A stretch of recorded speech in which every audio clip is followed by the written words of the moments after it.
இங்க இதுல பாருங்க பறவைகளை.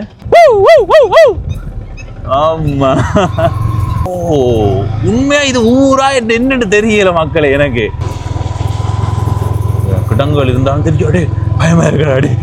நாங்க யோசிச்சது இந்த அளவுக்கு தான் தண்ணி நிக்க மாட்டேன். செஞ்சு எவ்வளவு ஆழத்துல போய் கொண்டிருக்க பாருங்க. பாத்தீங்களா, மறந்து போனீங்க நீங்க. தப்பி வந்துட்டு தான் சொல்லுவேன் நான். கடல் மாதிரி இருக்கப்பா. வணக்கம் நண்பர்களே, நான் உங்கள் நண்பன் தட்சணாமூர்த்தி பவனீசன். ஈழத்தில் யாழ்ப்பாண மாவட்டத்தில் இருக்கிற கொம்மாந்தரை என்ற ஊரினுடைய ஒரு பகுதியை நேற்றைய நாளில் பார்த்திருப்பீர்கள். நேற்றைய நாளினுடைய தொடர்ச்சி தான் இன்றைய நாளில் நீங்கள் பார்க்க போகிறீங்க. இப்போ இந்த இடத்துல இருந்து எங்களுடைய பயணத்தை தொடங்கி போவோம். இந்த கொம்மாந்தரை என்ற ஊர் எந்த பகுதியில் இருக்கின்றத கூகுள் வரைபடத்தில் காட்டுறேன்னு பாருங்க. ஈழத்தில் யாழ்ப்பாண மாவட்டத்தில் இந்த இடத்துல இருக்குது. இதுதான் கொம்மாந்தரை என்ற ஊர். இதில் இருந்து இப்படியே பயணம் செய்து இதுக்குள்ளால வந்து இப்போ இந்த இடத்துல நிற்கிறோம். இந்த பயணத்தை நீங்கள் நேற்றைய காணொலியில் பார்க்கலாம். இனி இப்படியே பயணம் செய்து இதுக்குள்ளே மிஞ்சி இருக்கிற பகுதியை உங்களுக்கு காட்ட போகிறோம். நேற்றைய காணொலி பார்க்காதவர்கள் போய் பாருங்க. அந்த காணொலியில் ஒரு தாத்தா கதைச்சிருந்தார். அந்த தாத்தாவினுடைய கருத்துக்கள் ஒவ்வொன்றுமே கவனத்தில் எடுக்கப்பட வேண்டியது. இப்போ நாங்கள் இந்த இடத்துல இருந்து எங்களுடைய பயணத்தை தொடங்குவோம். வாங்க பாருங்க, இதில் வெண்டி தோட்டம். இப்போ நீங்கள் பார்க்குற இந்த குளம் மாதிரி இருக்கிற பகுதி தோட்டம். கோடை காலத்தில் பயிர் செய்கிற பகுதிகள் இது. சரி, உங்களுடைய பயணத்தை தொடங்குவோம். அம்மா கடவுளே, இடம் தானப்பா. இப்படி ஒரு இடம் இருக்கான்னு நீங்கள் யோசிப்பீங்க இந்த இடத்த வந்து பார்த்தா. தயவு செய்து ஒரு நாளைக்கு வந்து பாருங்க, சரியா? இதில் இடப்பக்கம் பாருங்க பறவைகள். நேற்றைய காணொலியிலே நிறைய பறவைகளை காட்டினா. ஆமா, சட்டப்படி இருக்க. அச்சோ, இந்த பக்கத்தால் போகலாமோ? இங்கே பாருங்க வீதியை மூடி தண்ணி நிற்குது. போக முடியுமான்னு நம்புகிறேன். கிடங்குகள் இருந்தாலும் தெரிஞ்சு பயமா இருக்கிறாடி. கடவுளே இங்கே கீழே பாருங்க, எங்கட பைக் எவ்வளோ தண்ணிக்குள்ளே போய் கொண்டிருக்கேன். ஆமா கடவுளே, எங்களுக்கு என்ன பயம் சொல்லுங்க பாப்போம். இந்த தித்வா புயலுக்கு பிறகு நிறைய இடங்கள்ல பள்ளங்கள் எல்லாம் இருக்கு. பள்ளம் எங்கே இருக்கு, புட்டி எங்கே இருக்குன்னு தெரியாத பள்ளங்களுக்குள்ளே போய் விழுந்து போவோம்னு பயப்படுறோம். இதுல வேலை பக்கம் பாருங்க.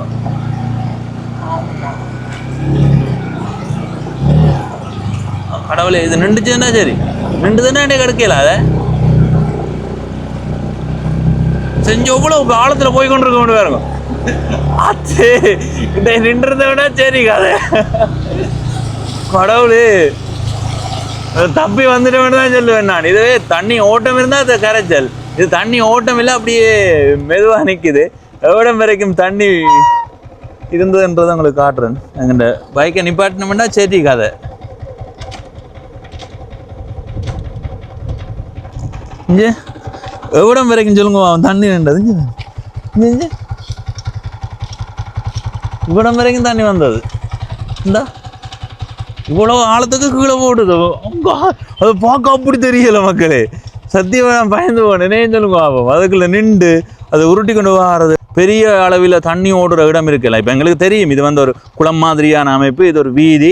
நாங்கள் யோசிச்சது இந்த அளவுக்கு தான் தண்ணி நிற்க மாட்டேன். ஆனால் வந்து பார்த்தா பெரும் பள்ளமப்பா. இங்கே நாங்கள் அதில் ஏறி எனக்கு அதை சொல்ல ஐயோ நல்ல காலம் விடாப்பா. இங்கே இதில் பாருங்க பறவைகள், புதிய பறவைகள்.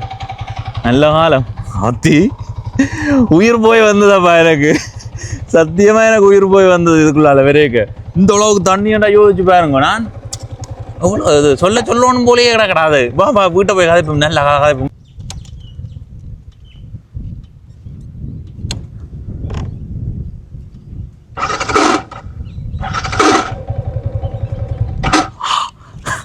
பெரிய கதை.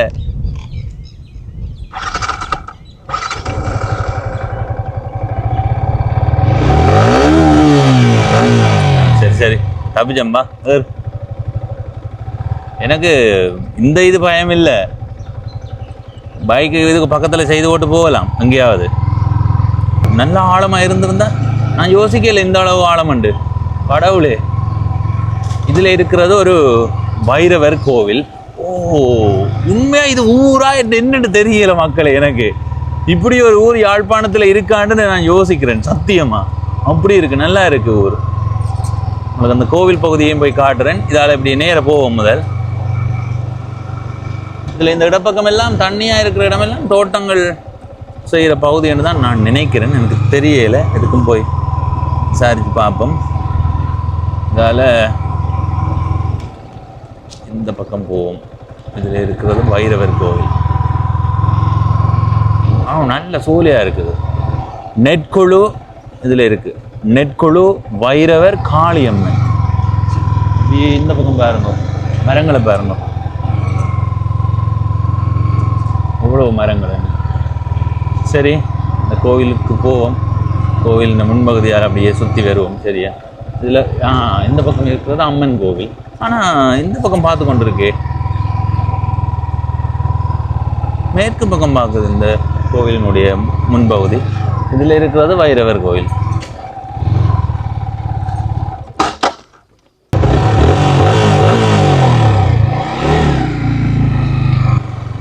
மணலுக்கு புதைக்குது, அதால் தான் இழுக்குது. இல்லை என்ன காரணம்னா தண்ணிக்குள்ளேயும் போய் வந்து நிற்கிறோம். சரி, இதால் போவோம்.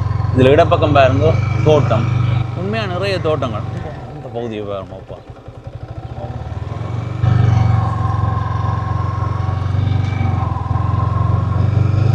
அருமை. சரி, இப்போ நாங்கள் கோவில் பின் வீதியால் போகிறோம்.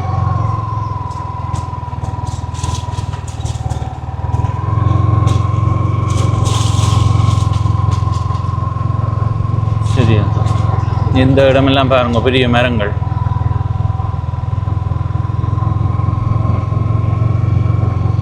அதில் போவோம். ஆனால் இப்படி நேர போனாலும் கொம்மாந்தரையா? நேர போனால் கொம்மாந்தரையா? இல்லை, இதால் நாங்கள் இந்த இதுக்குள்ளே போகிறதா இல்லை நேராக போய் போகணுமா? சரி அண்ணா, நன்றி நன்றி. சரி, இப்படி பயணம் செய்வோம். இதில் இதுக்குள்ளே ஒரு வீதி ஒன்று போகுதுங்க. இதுக்குள்ளால் போய் இப்படியே சுற்றி போகலாம். ஆனால் நாங்கள் இந்த பகுதியால் போவோம். என்னடா அந்த அண்ணாவை கேட்டேன்னா அந்த அண்ணா சொன்னவர் இந்த பக்கம் கொம்மாந்தரை தானேட்டு. கொம்மாந்தரை, கொம்மாந்தரை தான் சரியான உச்சரிப்பேன். பேச்சு வழக்கில் உச்சரிக்கும் போது வித்தியாசமாக வரும். இதில் வேலைப்பக்கம் பாருங்க, நிறைய தோட்ட வழிகள். அடுத்தது உயரமான பகுதிகளும் இருக்குது. அதாவது மேடு பள்ளமான ஒரு ஊர் இது. சட்டப்படி இடம் உண்ட. அதில் இப்போ வேலைப்பக்கம் போவோம்.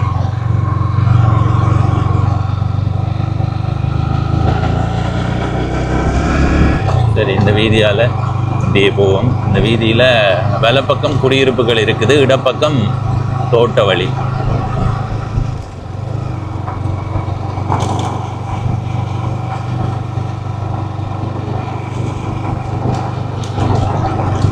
இடப்பக்கம் பாருங்க, நாங்கள் போகிறது ஒரு ஏற்றமான வீதி, உயரத்தில் இருக்குது வீதி, பள்ளத்தில் தோட்டம் இருக்குது, வலப்பக்கத்தில் திக்கு திக்கான குடியிருப்புகள் இருக்குது. இப்படி நேராக போய் ஒரு சந்தி வரும், அந்த சந்தியால் வலப்பக்கம் திரும்பினோம்டா சரி. சரியா? ஓ, இந்த பகுதி தோட்டம் புகையிலை நடப்பட்டிருக்குது.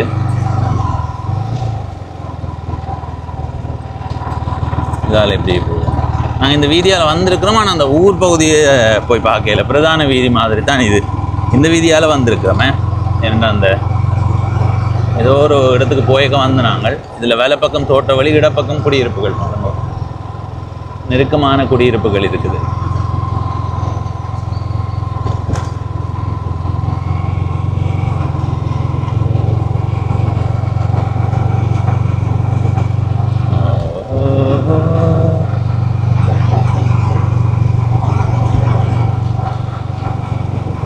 மக்களே, இப்போ என்னென்னா நாங்கள் இடப்பக்கம் தான் போகணும். ஆனாலும் வலப்பக்கம் கொஞ்சம் தூரம் அந்த கோவில் இருக்கிற இடம் மட்டும் போய் ஒரு காட்சிப்படுத்தலுக்காக போய் வரோம். இதில் வலப்பக்கம் முருங்கை தோட்டம். இங்கே முருங்கை தோட்டங்கள் அதிகமாக இருக்குது, மிக அதிகம். ஒன்றில் இரண்டில் நிறைய முருங்கை தோட்டங்கள் இருக்குது. அடுத்தது நேற்றைய காணொளி பார்த்தவர்களுக்கு தெரியும், ஒரு ஐயாவோட கதைக்கும் போது அவர் சொன்னது இங்கே பிரதானமானது வெங்காய தோட்டமும் வயலை தோட்டமும் தானா. சரி, இந்த கோவிலை உங்களுக்கு காட்டினான் எல்லாம். இப்போ இந்த பகுதிக்கு வந்துட்டேன். இதில் வந்திருக்கலாம். ஆனால் நாங்கள் ஏன் சுற்றி வந்தாங்கன்னா அந்த இடத்தையும் காட்டி கொண்டு வருவோம்னு. சரி, இதுதான் அந்த வைரவர் கோவில். சரி,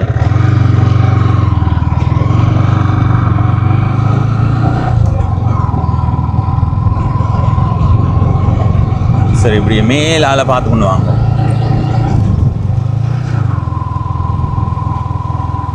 சரியா? சரி இப்படியே பயணம் செய்வோம்.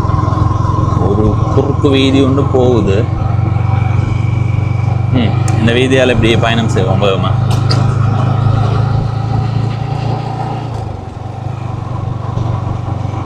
அருமையான ஒரு ஊர். வேலை பக்கம் போவோம்.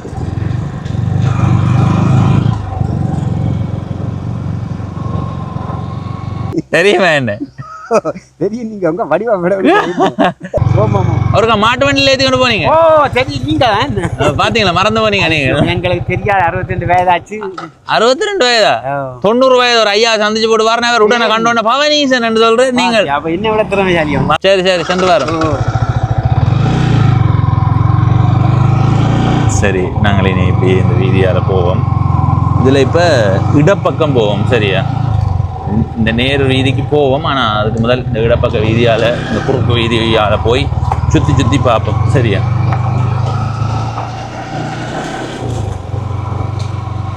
அதில் வேலை பக்கம் வீதி போகுதா? எல்லாம் பாதை இருக்குதானே.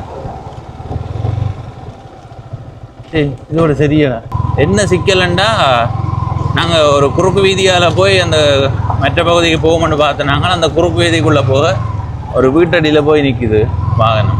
அதுக்கு அங்கால போகிற பாதையே இல்லை. அதனால் இப்போ இந்த பக்கத்தால் நேராக போவோம். சரி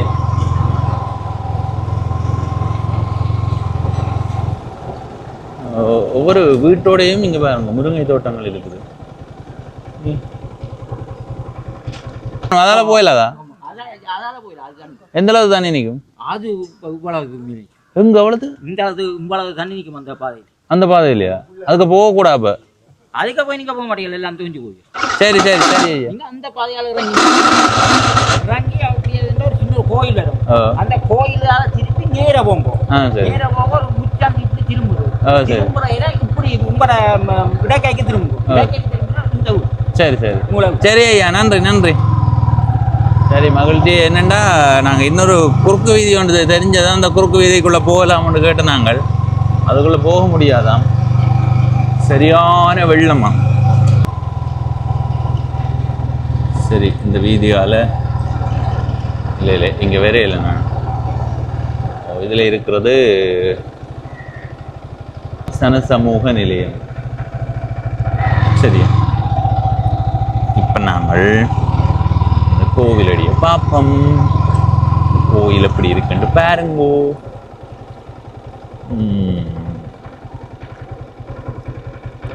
இதில் இருக்கிற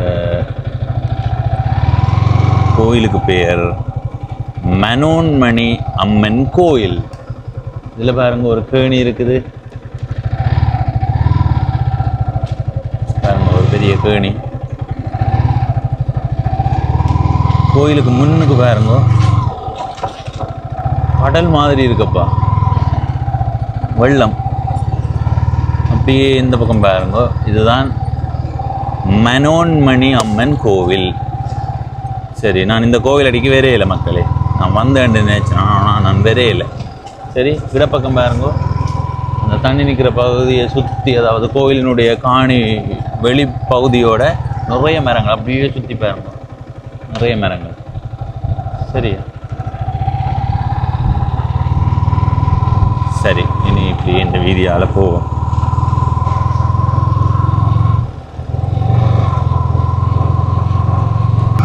இதில் இடப்பக்கம் போகணும். அதுக்கு முதல் வலப்பக்கம், இடப்பக்கம் இங்கே பள்ளிக்கூட வாசலை காணலையே. சரி இதில் இடப்பக்கம் பாருங்க, பள்ளிக்கூடத்தினுடைய முன்பகுதி கம்பர்மலை வித்தியாலயம் கொம்மந்தரை ஊரின் பேர் கொம்மந்தரை. இப்படியான இடங்களை வந்து தான் அந்த பெயர்களை உறுதிப்படுத்தலாம். ஊரின் சரியான உச்சரிப்பு கொம்மந்தரை.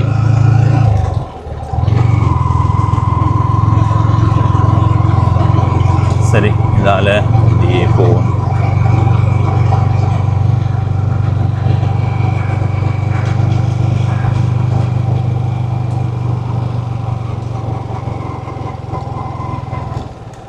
அதில் வேலை பக்கம் போகலாம், ஆனால் நாங்கள் இடப்பக்கம் தான் போவோம்.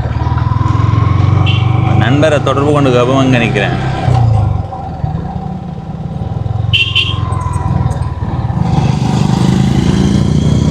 முடியாது. அப்போது போகும்போது இந்த வீடு காட்டின ஞாபகம் இருக்கு அவங்களுக்கு.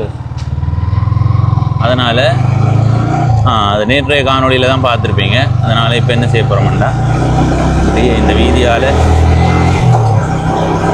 நேர போய் இன்னொரு பக்கத்தால் திரும்பி போகணும். சரியா?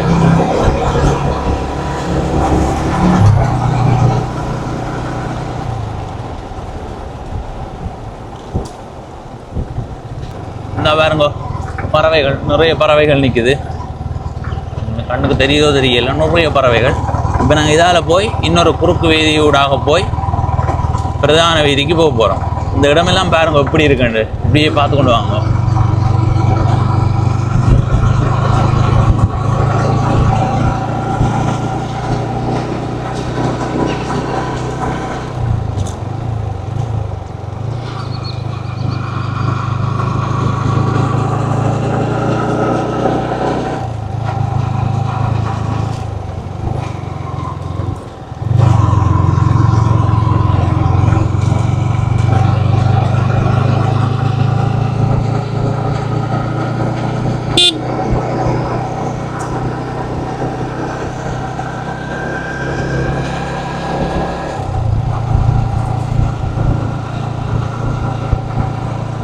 இதால் இனி நாங்கள் இடப்பக்கம் திரும்பி போகிறோம்.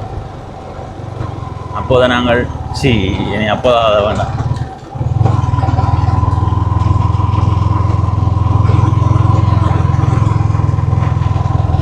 இது கெரடாவிலுக்குள்ளே வருது. நாங்கள் இனி இடப்பக்கம் திரும்புவோம். இது கெரடாவிலோ என்னவோ தெரியலை. நாங்கள் இப்படியே போனால் பிரதான வீதிக்கு போகலாம். அதனால தான் இந்த வீதியை பயன்படுத்துகிறோம். இது எந்த பகுதிக்குள்ளே வருமென்னு தெரியலை, தெரிந்தவர்கள் சொல்லுவோம்.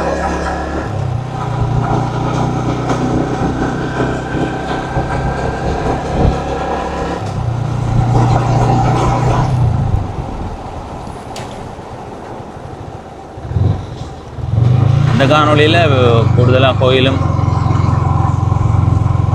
காட்சிகளும் தான் இருந்தது.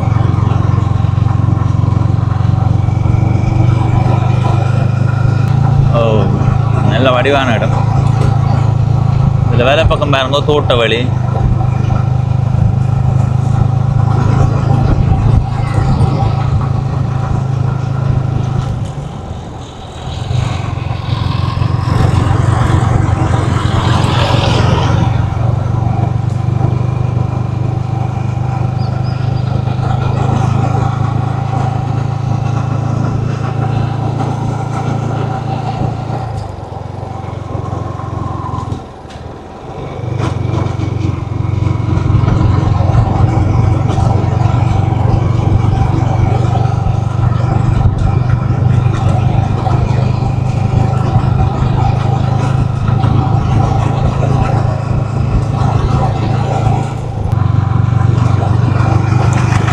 சரி, நேற்றைய காணொளி பார்த்தவர்களுக்கு தெரியும். இந்த வீதியால் வந்து இடப்பக்கம் போகிற அந்த வீதிக்கு தான் போனாங்க. இப்போ வந்த வீதிக்கு போகலை. அதனால் இப்போ முழுமையாக எல்லாத்தையும் சுற்றி பார்த்து கொண்டு திரும்ப பிரதான வீதி நோக்கி போய் கொண்டிருக்கிறேன். சரி மக்களே, இன்றைய நாளில் இந்த காணொளியில் கொம்மந்தரை என்ற ஊரினுடைய 2வது பகுதியை பார்த்து நீங்கள் இந்த ஊர் பற்றி உங்களுடைய கருத்தை பகிர்ந்து கொள்ளுங்கள். இந்த ஊரை முழுமையாக பார்க்கணும்னா நீங்கள் நேற்றைய காணொளியும் பார்த்துருக்கணும். இந்த ஊரினுடைய பெயர் உச்சரிக்கும் போது கொம்மந்தரை என்று உச்சரிச்சிருப்பேன். ஆனால் உண்மையிலேயே அந்த பள்ளிக்கூடம் சனசமூக நிலையத்தினுடைய பெயர் பலகைகளில் கொம்மந்தரை என்று இருக்குது. ஆனால் நாங்கள் பயணத்தை தொடங்கின அந்த இடத்துல இருக்கிற வீதி வழிகாட்டுற பெயர் பலகையில் கொம்மாந்தரை என்று இருக்குது. அப்போ ஏற்கனவே கொம்மாந்தரை என்று உச்சரித்ததால் இப்போ எல்லா இடத்தையுமே கொம்மாந்தரை தான் உச்சரித்தேன்னா. ஆனால் அந்த பள்ளிக்கூடத்தறிக்கும் சனசமூக நிலைய பகுதிக்கும் போகும்போது தான் தெரிஞ்சது கொம்மந்தரை. எனவே இந்த 2 பேரில் எது சரி என்றதை இந்த ஊரை சேர்ந்தவர்கள் உங்களுடைய கருத்தாக பதிவு செய்யுங்கள். இன்னொரு காணொளியில் உங்களை சந்திக்கிறேன். நன்றி, வணக்கம்.